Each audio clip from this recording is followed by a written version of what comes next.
अननस घेताना पिवळसर केशरी रंगाचा घ्यावा, म्हणजे तो पूर्ण पिकलेला असतो. आणि असा मीडियम साईजचा घ्यावा, म्हणजे चिरायला सोपा जातो. धुवून घेतलेला अननस साल काढून चिरून घेऊ. सुवास. छोट्या छोट्या फोडी केल्यात, कारण मिक्सर मधनं काढायचं आहे.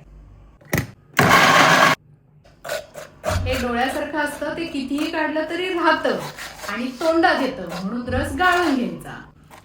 अननस फिरवताना आणि गाळताना पाण्याचा वापर करायचा नाही. अननसाचा पल्प तुम्हाला आठवतंय ना, नीलमचा डिनर सेट मागवला होता आपण, त्यातलीच ही कढई आहे. धरायला पण आहे, आकारही छान आहे. जॅम हटवायलाही सोपं जाईल आणि खाली लागणारही नाही. जेवढा पल्प तेवढीच साखर. जॅम हा गोड पदार्थ आहे, तो कधीतरीच खायचा असतो, त्यामुळे आता साखरेचा विचार करायचा नाही. टोस्ट बरोबर किंवा पोळी बरोबर 1-2 चमचेच तो खावा.